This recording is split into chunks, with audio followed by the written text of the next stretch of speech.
할렐루야. 시즈오카 러브 소나타가 은혜 가운데 잘 마쳤습니다. 기도로 함께 동참해 주신 분들, 또 함께 여행해서 봉사함으로 섬겨주신 귀한 성도님들께 감사를 드립니다. 29번째 러브 소나타였는데요. 그동안의 모든 러브 소나타가 이렇게 누적이 되어서 영적인 능력과 힘으로 일본 열도를 움직이고 또 많은 영혼들을 구원하시는 줄로 믿습니다. 계속해서 일본 복음화를 위하여 계속 기도해 주시기를 바랍니다. 설교 후에 온누리 NGO 더 멋진 세상을 후원하는 정기 후원 약정이 있습니다. 더 멋진 세상은 지구촌 가장 어려운 곳에 있는 생명을 살리고 또 선한 사마리아인이 되는 주님의 지상 명령을 수행하는 귀한 선교의 도구입니다. 이제 영상을 통해서도 보고가 있겠지만 그동안에 우리 성도님들이 후원해 주신 그 후원금을 통해서 운영비는 8.8%를 유지하면서 모든 후원금을 가장 어려운 지역에 소외된 이웃 또 절망과 재난 가운데 처해 있는 분들을 살리는 데 귀하게 사용하였습니다. 하나님께서 또 이 시대에 더 멋진 세상을 통해서 난민들, 남수단, 시리아의 지역에 있는 난민들과 또 아프리카에 죽어가는 어린 생명들을 살리는 일에 귀하게 사용하고 계십니다. 현재 21개국에서 사역을 하고 있는데 곳곳에 작은 더 멋진 마을들을 만들어가고 있습니다. 오늘 교회 창립 25주년 때 전 성도들이 모여 함께 나누는 행사가 더 멋진 세상 이름이었죠. 바로 그 더 멋진 세상에서 우리가 이 이름을 가져와서 더 멋진 세상을 이루어가는 그런 귀한 사역을 하용조 목사님께서 시작하신 것입니다. 귀한 열매 맺는 이 사역을 우리가 함께 기도로 참여할 수 있게 되기를 바랍니다. 내일 저녁 이곳에서는 부모님들을 전도하는 행복드림 콘서트가 열립니다. 수백여 명의 믿지 않는 부모님들이 초청받아 옵니다.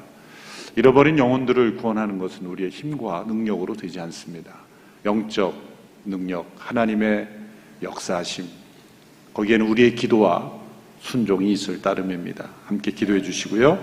또 이번 주부터 공동체에서는 순별로 우리 맞춤 전도를 통해 잃어버린 영혼을 초청하는 그런 일들을 하고 있습니다. 기도해 주십시오. 또 나라 민족을 위한 여성 기도 부흥운동 마리아 행전 6월 10일부터 14일까지 진행하는데요. 미리미리 신청하셔서 접수하시기를 바랍니다. 이 시간 나라 민족을 위해서 합심하여 함께 기도합니다. 이 나라 민족이 하나님이 주목하시고 하나님이 임재하셔서 놀라운 변화, 부흥, 발전을 이루게 되었습니다. 그러나 그 은혜를 잊어버리고 우리 자신의 성취인 양 자만했던 저희들을 용서하여 주시며 이 나라 민족이 직면한 여러 가지 어려운 과제들이 하나님의 은혜로 눈 녹듯 녹아지게 하여 주옵소서. 이념으로 인한 갈등, 우리 안에 있는 모든 죄악과 탐심과 우상 숭배, 거짓과 음란과 다툼과 분열에 영들이 떠나가게 하여 주시옵소서. 하나님의 창조 질서가 지켜지며 이 나라 민족을 자유민주 국가로 세워주신 하나님의 은혜가 온전히 누려지며 우리의 자녀들에게 잘 전달될 수 있도록 축복하여 주시옵소서. 저 북녘 땅에 진정한 변화를 허락하시며 참된 인권이 보장되며 하나님을 자유롭게 예배하는 땅, 자유의 땅이 되게 하옵소서. 하나님이 한민족을 통해 온 세상에 하나님의 축복을 나눠줄 수 있는 귀한 통로 되게 하옵소서. 함께하여 함께 기도하며 나가겠습니다. 하나님 아버지, 이 나라 민족을 하나님이 사용하셔서 온 세상에 하나님의 축복의 통로가 되게 하신 은혜를 감사합니다. 하나님, 이 나라 민족에 베풀어 주신 크신 은혜를 기억하지 못하며 감사치 못하며 하나님의 뜻에 합당하지 못한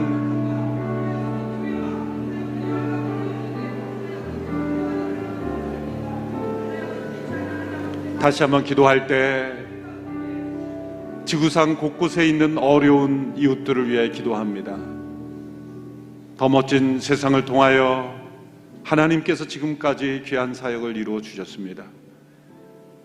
곳곳에 절망 속에 있는 난민들, 태어난 지 얼마 안 되어 생명을 잃어버리게 되는 수많은 어린 영혼들, 인간으로서의 존엄성조차 잃어버린 채 동물처럼 살아가는 수많은 영혼들, 도저히 이길 수 없는 가난과 재난 속에 절망한 모든 영혼들, 우리의 작은 섬김을 통해 그들에게 하나님의 사랑을 증거하기를 원하며 예수 그리스도의 진리의 복음을 증거하기를 원합니다.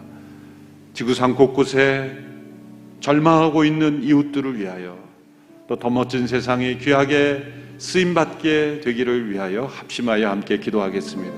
살아계신 하나님 아버지, 지구상 곳곳에 가난과 재난, 절망 속에, 질병 속에 고통받고 있는 많은 이웃들을 있습니다. 난민들, 전쟁으로 인하여 나라에 실망하고 절망하고 나라를 저버릴 수밖에 없는 많은 영혼들이 있습니다. 하나님 아버지, 이 나라 민족을 불쌍히 여겨주시고 하나님의 놀라운 역사로 인하여 우리나라에 베풀어 주신 크신 은혜가 온 세상에 전해지게 하여 주시옵소서.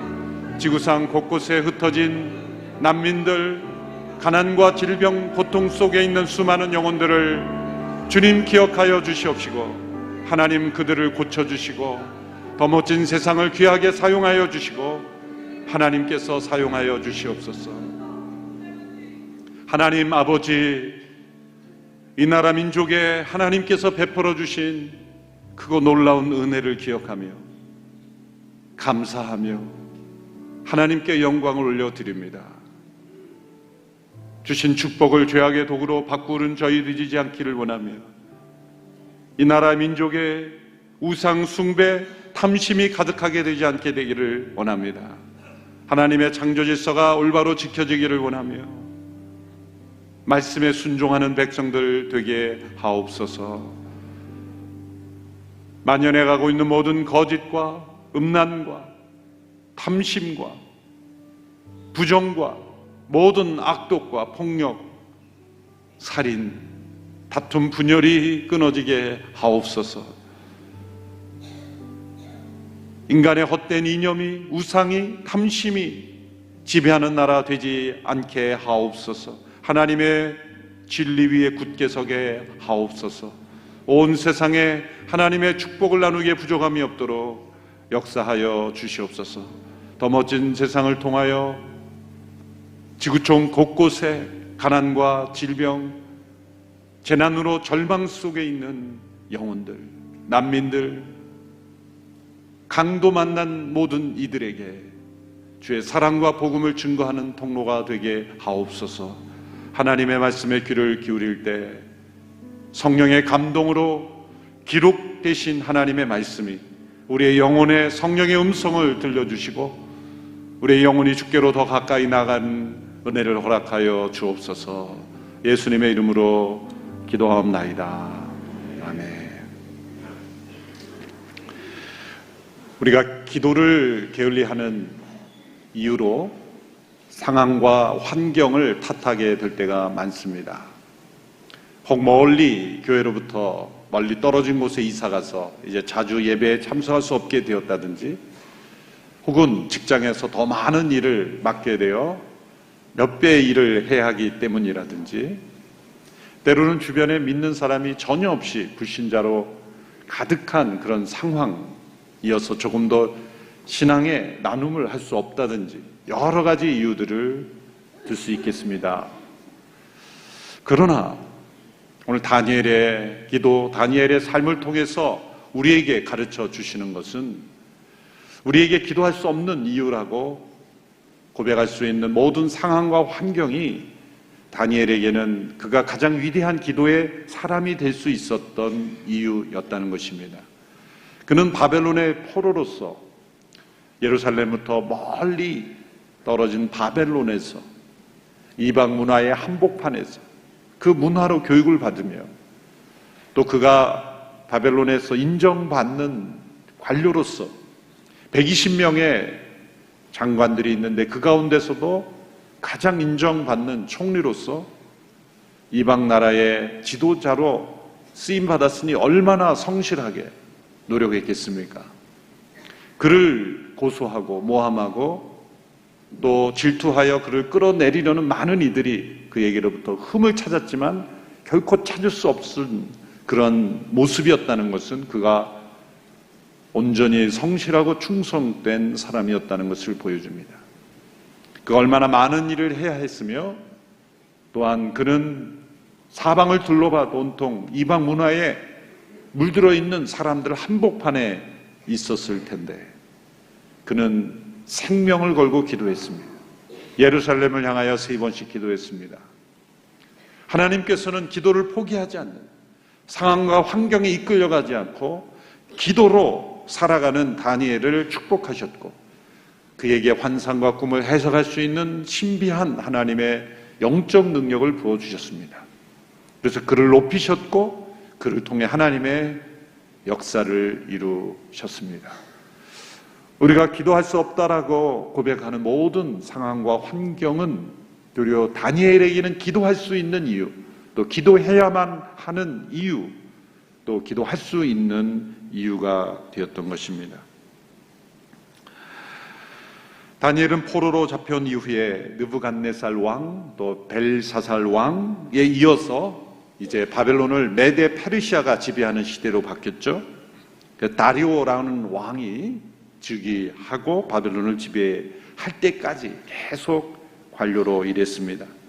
다리오 왕이 바벨론을 다스린 지 1년 되던 해 다니엘은 굵은 베옷을 입고 금식하며 죄를 뒤집어 쓰고 하나님께 간절히 기도하는 특별한 기도를 드리게 됩니다. 이 9장에 나타난 다니엘의 기도는 그가 처음 기도한 모습은 아닙니다. 이미 다니엘 1장부터 시작을 해서 6장 그 다니엘 곳곳에 그가 어느 정도의 특별한 기도의 사람이었는가를 보여주는 기록들이 있습니다.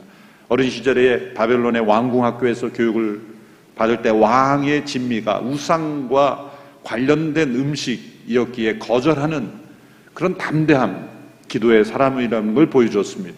6장에서 그를 고소하려는 이들이 그가 3번씩 기도하는 습관을 이유로 삼아서 왕에게 반역을 행하는 충성되지 않은 종이라는 그런 누명을 씌워서 그를 죽이려 했고 사자굴에 던져 넣었지만 기도로 살아나는 그런 체험을 했습니다.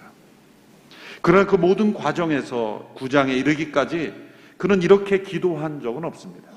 금식하며 죄를 뒤집어쓰며 베옷을 입고 특별한 기도로 간절한 기도를 한 적은 없습니다. 전에 하던 대로 기도했을 뿐입니다. 그가 자신의 생명의 위협이 처해졌을 때도 전에 하던 대로 기도했을 뿐입니다. 그것은 습관화된 능력이 없는 기도라는 뜻이 아니라 그냥 삶 속에 습관적으로 기도하던 기도의 습관으로도 그에게 하나님의 특별하신 임재하심, 함께하심의 능력이 나타났던 것이죠. 그런데 9장에서 보여준 그의 기도의 모습은 자신의 문제, 자신의 위기 상황에서도 보여주지 않은 더 간절한, 더 절박한 특별한 기도를 드리는 것입니다. 무엇이 다니엘로 하여금 이렇게 절박하고 간절한 기도를 드리게 하였을까요? 다니엘 9장 2절, 3절의 말씀 우리 같이 읽겠습니다. 시작. 곧 그가 다스린 지 1년 되던 해 나 다니엘은 하나님의 말씀이 기록된 책을 보고 여호와께서 예언자 예레미야에게 연수를 정해 말씀하셨음을 알았습니다. 여호와께서는 예루살렘이 무너진 지 70년 만에 돌이키시겠다고 하셨습니다. 나는 먹지도 마시지도 않고 오리 굵은 베옷을 입고 죄를 부린 채 주 하나님께 기도하며 구했습니다. 어느 날 다니엘은 예레미야 선지자가 예언한 내용을 기록한 문서들을 읽게 됩니다. 우리가 오늘 가지고 있는 이런 재본된 성경책은 분명히 아니었을 겁니다. 누군가 기록을 한 것을 또 누군가 필사한 것을 문서로, 당시에 우리 오늘날 같은 종이도 없었겠죠. 기록할 수 있는 어떤 형태의 문서, 그 문서를 그가 가지고 있었고, 그것을 어느 날 그가 읽는 가운데 놀라운 하나님의 뜻과 계획을 발견했다는 것입니다. 그것은 바로 이스라엘 백성들이 바벨론의 포로로 잡혀온 이후에 70년이 지나면 다시 하나님께서 회복시켜 주시겠다는 약속이었습니다. 그리고 그 70년이 가까이 오고 있었다는 것입니다.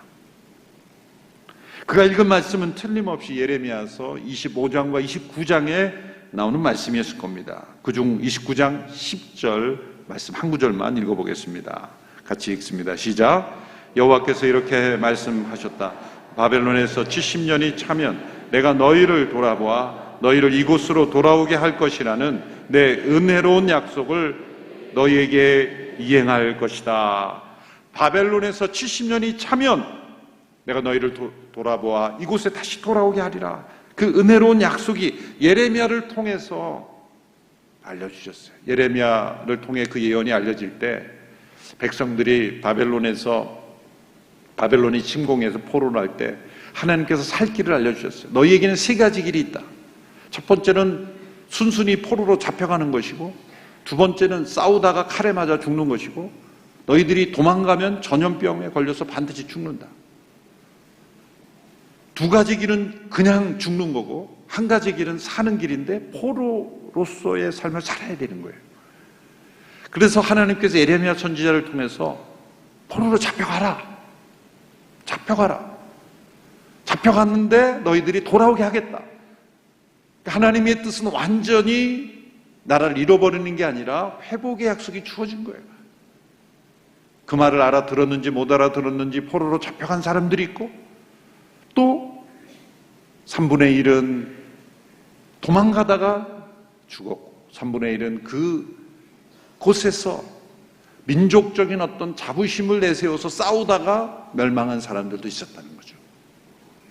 그 가운데 주어진 회복의 약속, 너희들이 포로로 잡혀가면 하나님의 징계로 너희들을 교훈하고 너희를 새롭게 해서 다시 돌아오게 하겠다라는 이 은혜로운 약속을 다니엘이 읽게 되고 발견하게 되고, 그런 놀라운 하나님의 은혜의 약속 속에 금식하며 간절히 기도했다는 것이죠. 우리는 이런 질문을 던질 수 있습니다. 70년이 차면 돌아오게 하시겠다는 말씀을 하셨으면 그냥 기다리면 되는 건 아닙니까? 할렐루야 하며 찬송하며 기다리면 되는 건 아니겠습니까? 하나님께서 그 모든 것을 그 뜻대로 행하신다고 하셨으니 기다리면 되는 것이지 왜 이렇게 절박하게 기도해야만 합니까? 기도하지 않는 많은 사람들의 영적인 아주 가벼운 이유 중에 하나가, 하나님께서 모든 것을 그 뜻대로 주관하신다면서 왜 우리에게 기도하라고 하십니까? 라는 질문을 하는 것이죠. 같은 맥락의 질문입니다. 그러니 다니엘의 기도를 통해 우리에게 매우 중요한 기도의 원리를 알려줍니다. 이런 질문 앞에 다니엘은 뭐라고 고백한 것입니까? 하나님께서 모든 것을 주관하시고 약속대로 행하시는 분위기에 나는 기도하는 것이다. 하나님께서 모든 것을 행하시는 약속이 주어져 있기에 우리는 기도하는 것입니다. 하나님의 약속이 주어져 있기에 우리는 기도할 필요가 없다는 것이 아니라 하나님의 약속이 주어져 있기에 우리는 기도하는 것이다. 하나님이 그 약속을 지키지 않을까봐, 그 계획이 실패할까봐 기도하는 것이 아닙니다. 하나님은 약속대로 모든 것을 정확하게 행하실 것을 믿기에 우리는 더욱 간절히 기도하는 것입니다. 무슨 말씀입니까? 성령님께서 그 약속의 말씀을 믿는 이들 가운데 역사하시며 그 뜻에 하나님의 마음으로 참여하는 이들을 불러일으키시고, 기도로 그 하나님의 역사에 참여하는 이들을 통해서 그 역사를 이루신다는 거죠. 그 하나님의 약속을 믿는 자들의 마음속에는 기도가 샘솟아 오른다는 거예요. 우리가 하나님의 말씀을 읽고 공부하는 이유가 무엇입니까? 하나님의 말씀을 읽고 공부할 때 그 목적은 우리의 기도가 깊어지는 것입니다.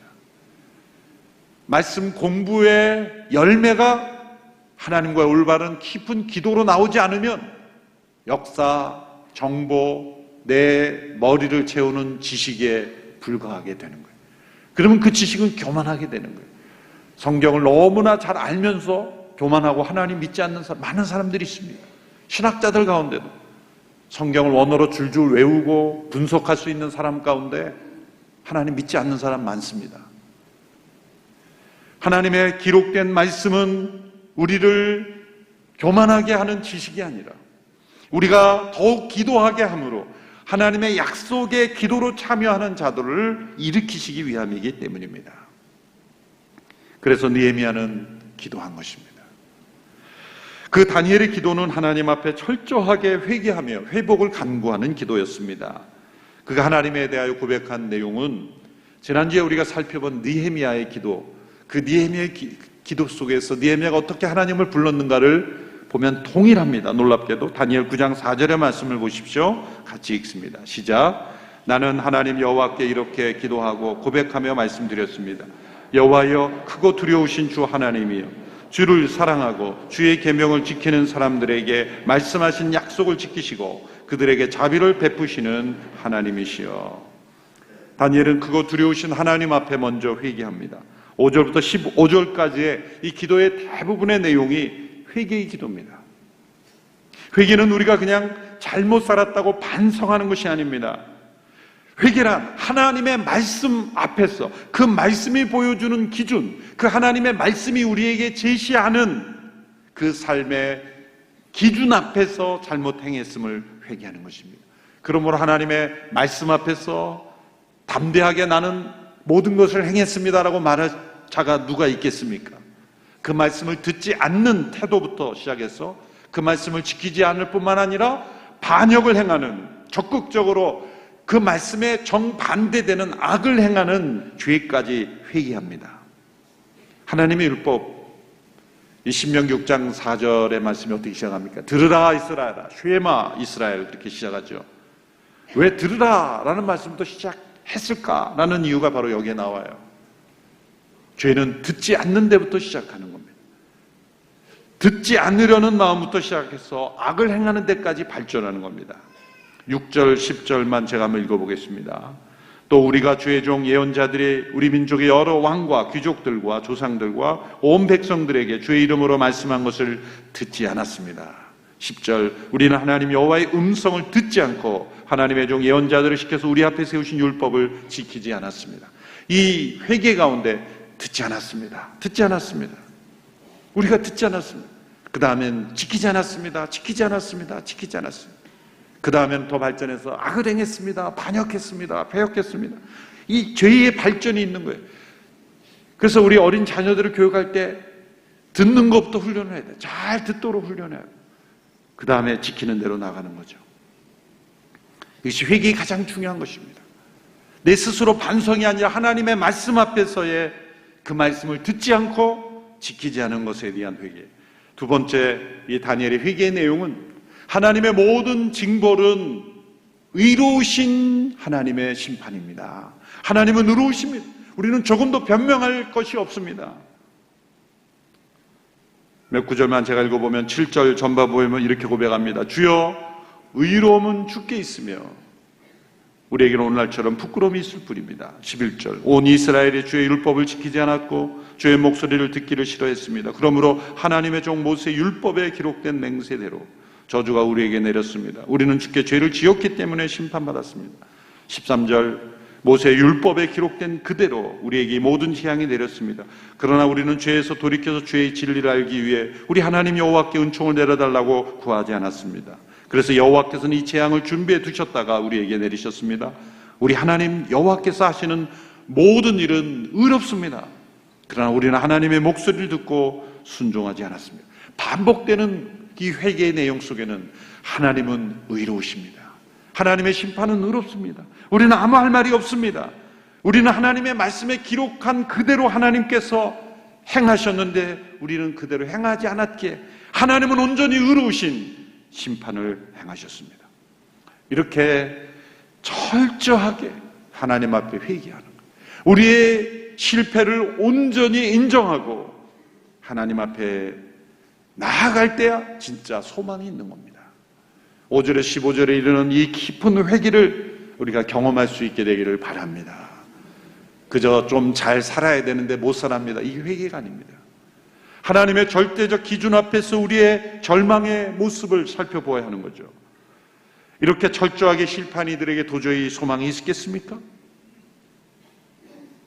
그러나 도리어 이러한 절망 가운데 있는 자들에게, 자신의 실패를 온전히 인정하는 죄인들에게 회복의 역사가 있는 것입니다. 시편 1편 6절에 무릇 의인들의 길은 여호와께서 인정하시나 악인들의 길은 망하리로다 하셨습니다. 하나님께서 인정하시는 의인의 길은 죄가 없는 삶이 아니라 다니엘처럼 자신의 죄와 실패를 온전히 인정하고 하나님의 의로우심을 고백하는 이들입니다. 파스칼이 그런 말을 했죠. 방세에서 세상에는 두 종류의 인간만이 존재한다. 자신을 죄인이라고 부르는 의인과 자신을 의인이라고 부르는 죄인뿐이다. 다니엘은 자신의 죄악, 민족의 죄악을 고백함으로 하나님께서 그를 의롭다 여기시는 길로 나아가고 있는 겁니다. 다니엘은 기도의 후반부에서 하나님께 회복을 간구합니다. 하나님은 크고 두려우신 하나님이실 뿐만 아니라 주를 사랑하고 그 계명을 지키는 자들에게 약속을 지키고 자비를 베푸시는 하나님이시기 때문입니다. 다니엘이 회복을 구하는 근거는 인간들의 서약이 아닙니다. 결심이 아닙니다. 잘 해보겠다는 것이 아닙니다. 앞으로 잘 순종하겠다는 근거도 아닙니다. 오직 하나님의 이름, 하나님의 영광을 위한 것입니다. 9장 17절 19절의 말씀을 보십시오. 그러므로 우리 하나님이여 이제 주의 종의 기도와 간절함을 들어주십시오. 하나님 자신을 위해 무너진 주의 성전에 주의 얼굴빛을 다시 비추어 세워주십시오. 내 하나님의 귀를 기울여 들으시고 눈을 떠서 보십시오. 주의 이름으로 부르는 성이 무너지고 우리가 고통당하고 있습니다. 마지막, 내 하나님이여 주 자신을 위해 미루지 마십시오. 주 자신을 위해 미루지 마십시오. 그것은 주의 성임의 이 사람들은 주의 백성입니다. 강조하고 있는 건 우리가 잘해보겠습니다가 아니라 다시는 죄를 짓지 않겠습니다라는 결단도 아니에요. 주의 이름으로 불려지는 이 백성, 주의 성, 주 자신을 위해 주의 더럽혀지는 이름을 회복시켜 주십시오. 다니엘은 이렇게 하나님의 말씀에 예레미야를 통해 주어진 약속의 지극히 작은 한 단편만을 붙잡고 이렇게 기도했어요. 이런 기도를 들으셨다면 우리에게는 신구약 성경 66권의 이 하나님의 풍성한 약속을 우리에게 주어졌으니 이 약속을 우리가 읽을 때마다 다니엘처럼 그 약속을 붙잡고 회개하며 기도할 때는 놀라운 회복의 약속이 주어진다는 거죠. 우리에게 주어진 용서 회복의 약속은 무엇입니까? 예수 그리스도의 십자가입니다. 십자가는 크고 두려우신 하나님의 심판의 증거입니다. 우리가 마땅히 받아야 될 곳이 바로 십자가입니다. 또한 십자가는 하나님의 풍성하신 사랑과 언약 안에서 베풀어 주시는 긍휼의 증거입니다. 예수님께서 하시는 십자가에 못 박으심으로 우리를 구원하시고 우리에게 부활의 생명을 주심으로 다시 살리시는 놀라운 약속을 주셨습니다. 그래서 예수님의 십자가는 크고 두려우신 하나님이심과 동시에 사랑과 용서를 베푸시는 하나님의 은혜의 모습을 보여주는 것이죠. 그 십자가는 어떠한 죄인일지라도 용서받을 수 있다는 하나님의 약속입니다. 우리의 삶이 거룩해질 수 있다는 하나님의 약속입니다. 그 십자가는 죄로 인하여 심판을 받아 부끄러운 수치 가운데 처했을지라도 다시 회복될 수 있다는 하나님의 약속입니다. 십자가는 우리의 모든 죄와 상처가 그리스도 안에서 회복될 수 있다는 하나님의 약속입니다. 다니엘이 하나님의 약속을 붙잡고 기도했다면 우리 모두도 십자가로 우리에게 주어진 이 약속을 붙잡고 기도할 때 우리에게 놀라운 용서와 회복이 주어질 줄로 믿습니다. 십자가를 바라볼 때마다 우리는 다니엘처럼 회개합니다. 또한 십자가를 바라볼 때마다 다니엘처럼 하나님의 거룩하신 약속을 위하여 우리를 구원해 주십시오. 우리에게 회복을 허락해 주십시오. 기도할 수 있습니다. 기도하겠습니다. 하나님 아버지, 그리스도의 십자가를 통해 우리에게 베풀어 주신 놀라운 구원의 약속, 회복의 약속을 바라보며 다니엘처럼 하나님의 약속을 발견할 때마다 더욱 간절히 기도하는 저희들 되게 하여 주옵소서. 예수님 이름으로 기도하옵나이다. 아멘.